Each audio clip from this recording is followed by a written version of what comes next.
Je ne sais pas quand, mais je sais que ma cause est entre les bonnes mains. Tu vois, quand tu rentres ton dossier dans l'immigration, on nous dit délai entre 6 et 24 mois. C'est comme ça avec le Seigneur. Il a dit, je t'ai donné. Mais ça dépend de lui. Ça ne dépend pas de toi. Que tu t'inquiètes beaucoup, ça ne fait pas que raccourcir. Non. S'il a dit que c'est dans 8 mois, ça va être dans 8 mois. Toi, crois seulement que ma cause est entre les mains du Seigneur. Lorsque nous avons mis nos dossiers à l'immigration, qui ont pris le temps que ça a pris, nous avions toujours foi que le Seigneur va nous exaucer. Nous avons toujours foi que le Seigneur va nous répondre. Malgré les temps que ça prendra, ça finira toujours par arriver. Et c'est arrivé. Alléluia. Nous sommes des témoignages vivants. Tu pries pour les gens des papiers. Les gens prient pour toi-même, ceux qui sont, je ne sais pas moi, en Indonésie. On dit, maman, Dieu va donner. Quand Dieu dit qu'il va faire une chose bien aimée, gardons et ayons foi en Dieu. On n'a pas à casser les oreilles de Dieu. J'ai prié une fois, le reste c'est, Seigneur, je te dis merci. Quand la chose remonte dans ton esprit, tu dis, je te dis merci parce que tu m'as déjà accordé cette chose. Merci pour cette chose. Je te dis merci, Seigneur, parce que tu m'as déjà guéri. Merci pour la guérison. Je te dis merci parce que mon bras me faisait mal. Merci parce qu'il me fera plus mal. Merci parce que je crois que tu as restauré cette situation. Seigneur, je suis fauché. Merci parce que l'or et l'argent t'appartiennent. Et tu m'as béni financièrement. Bien-aimé, c'est en confessant, comme la parole de Dieu nous dit, gardons foi en Dieu. Tout ce que tu demandes, crois. Bien-aimé, crois et tu verras cela s'accomplir.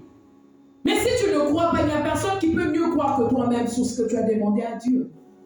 Parce que c'est toi qui en connais l'importance. Moi, je dis toujours, il n'y a que toi qui connais la douleur de tes chaussures. Personne d'autre. Tu peux me dire, prie pour moi, moi je veux prier un peu. Peut-être toi, tu as besoin de beaucoup de prières. Moi, je ne sais pas que tu as besoin de beaucoup. Moi, je veux prier en passant. Je dis, Seigneur, souviens-toi d'elle et prends soin d'elle. Puis je passe à autre chose. Mais toi, tu es la seule personne qui peut t'attarder sur cette situation. Qui peut dire, Seigneur, fais ça. Seigneur, fais ci. Tu peux rester longtemps sur ça. Il a dit, si tu es... Demande à la montagne de ta vie de se déplacer. Et toi, commence à croire que, bien aimé, rien n'est impossible à Dieu. Rien. Et souviens-toi toujours que le figuier a été séché, maudit, fini. Même si tu entends encore l'odeur, tu sens l'odeur des rosiers, tu sens l'odeur des feuilles, tu sens l'odeur fraîche, mais c'est fini. Le cas du figuier a été réglé par le Seigneur.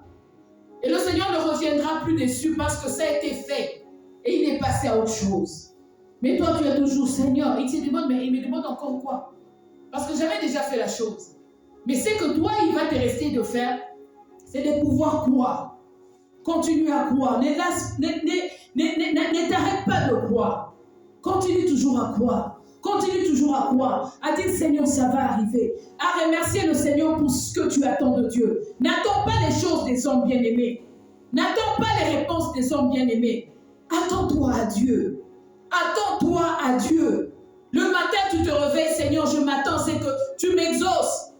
Seigneur, je m'attends, c'est que tu me rependes. Seigneur, je m'attends, c'est que tu me fasses du bien. Seigneur, je m'attends, c'est que tu me bénisses. Bien-aimé, on nous dit que nous demandons. Et quelqu'un qui a dit, vous venez seulement chez Dieu pour demander. Moi, je dis, tu veux que je demande à qui? Si je ne demande pas à Dieu, tu veux que je demande à qui? Moi, je suis ni père, ni mère. Je vais demander à qui? Tu veux me réveiller le matin, je vais appeler qui? Tu appelles Dieu tout le temps. Quand j'ai besoin de quelque chose, je téléphone à Dieu. Je dis à Dieu, Seigneur, j'ai besoin de ça. Vous voulez que je demande à qui? Vous avez des oncles, vous avez des tantes, vous avez, je ne sais pas moi de qui. Moi, je n'ai personne à qui demander. Si ce n'est mon Dieu, mes genoux sont à terre chaque matin, Seigneur, donne-moi. Donne-moi.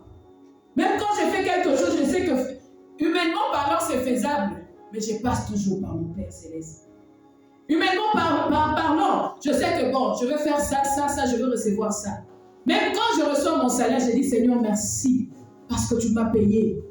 Je ne regarde pas l'homme qui me paye, mais je regarde Dieu qui me paye. Parce que c'est lui qui me donne la force d'aller travailler. Or, tout ce qui arrive dans ta vie, ne regarde pas l'homme. Les hommes ne sont que des instruments que Dieu fait pour t'atteindre. Parce qu'il ne peut pas faire descendre les salaires du ciel. Il ne peut pas faire descendre la bénédiction qui descend en voie. Sinon, on marcherait sur la rue, on verrait des fils pendant avec des cadeaux. Le Seigneur t'ouvre une brèche. Et quand il ouvre cette brèche, bien-aimée, la bénédiction t'atteint. C'est pourquoi dis toujours merci à Dieu. Quand tu te réveilles le matin, comme a dit le pasteur, tu te réveilles, tu vois que tout ton corps fonctionne. Dis Seigneur, merci parce que je vais bien. Quand tu mets ton pied, tu as l'équilibre de marcher tout droit. Dis Seigneur, merci parce que j'ai marché. Tu vas dans la salle de bain, Seigneur, merci parce que je suis allé me prendre une douche. Tu peux faire tes onglettes, Seigneur, merci. Bien, mais tu verras que ta vie sera une succession de louanges et d'actions de grâce et de reconnaissance. Yes. Tu n'auras même pas besoin de prendre le temps de fermer les yeux et de prier, non. Ta vie sera une prière. Parce que tu reconnaîtras la main de Dieu dans ta vie, à chaque étape de ta vie. Ce que tu n'as pas eu aujourd'hui, la parole de Dieu nous dit, à chaque jour, suffit sa peine. Moi, chaque jour à 23h, quand j'ai fini mon travail, je monte dans la voiture. Je dis, Seigneur, merci parce que pour aujourd'hui, à bout au Pierre. Ce que je n'ai pas reçu, merci. Ce que j'ai reçu, merci. Le reste, là, on verra demain. Rendez-vous demain. Je prends un jour à la fois. Je dis, Seigneur, un jour me suffit pour te dire merci. Un autre, oui, je te dirai merci pour le lendemain. Je commence avec Dieu comme ça. Je me réveille, j'ouvre les yeux, je dis, oh, je suis encore en vie. Merci Seigneur parce que tu me donnes l'opportunité de m'approcher encore de toi. Je vois encore le soleil, je verrai encore mes enfants. Ils veulent partir à l'école. Celle-ci va me dire, bye maman, je dis Seigneur, merci parce qu'elle est en vie. Et parce qu'elle est en santé, parce qu'elle sait la vie, elle peut partir à l'école. Tu te réveilles bien aimé, tout ce que tu fais, tu verras que ta vie sera une succession de prières. Tu n'auras même pas le temps de dire non, je ne vais pas prier à 12h, je vais prier à 12h15. Non, ne programme pas Dieu. Tu verras que ta vie sera une prière. Ma prière ce soir, c'est que tu te mettes en tête une chose. Le figuier est déjà maudit. Ta maladie est déjà maudite. Le blocage est déjà maudit. Tout ce qui pouvait empêcher la main de Dieu de t'atteindre est déjà séché. Ce que tu vois aujourd'hui, ce que tu sens, c'est juste l'odeur de la rose. Dans 21 jours, dans 11 jours, dans un mois, elle finira par sécher.